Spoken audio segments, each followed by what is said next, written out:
ഇതൊരു ഫോറസ്റ്റ് ഏരിയയോ ശ്മശാന ഭൂമിയോ അല്ല. ഒരുപക്ഷെ അതൊക്കെ ഇതിനേക്കാൾ എത്രയോ സുന്ദരമായിരിക്കും. തിരുവനന്തപുരം ജില്ലയിലെ തീരപ്രദേശമായ പുത്തൻതോപ്പിലുള്ള സർക്കാർ പ്രാഥമിക ഹോസ്പിറ്റലാണ്. തീരപ്രദേശമായതിനാൽ തന്നെ നിരവധി രോഗികളാണ് ഇവിടെ എത്തപ്പെടുന്നത്. ഞാനിന്ന് ഈ വീഡിയോയിലൂടെ ഇവിടുത്തെ ഒരു ദുരന്ത കാഴ്ചയാണ് നിങ്ങളുടെ മുന്നിൽ പങ്കുവയ്ക്കാൻ വേണ്ടി പോകുന്നത്. വരുന്നവരും തിരികെ പോകുന്നവരും ഈ ദുരന്തത്തിലൂടെ മാത്രം കടന്നു ചെല്ലണം. ചുറ്റും കാട് പിടിച്ച് കിടക്കുന്ന ഭൂമി, കല്ലുകളും കുഴികളും നിറഞ്ഞ വഴി.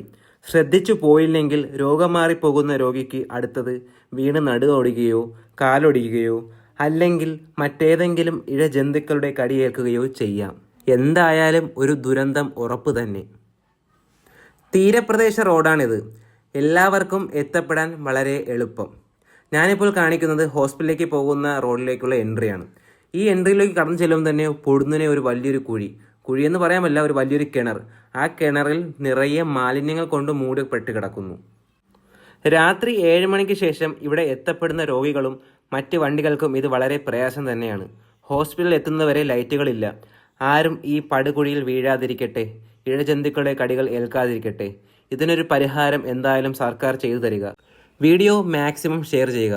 എന്തായാലും സർക്കാർ സഹായം ചെയ്തു തരും, ഉറപ്പ്.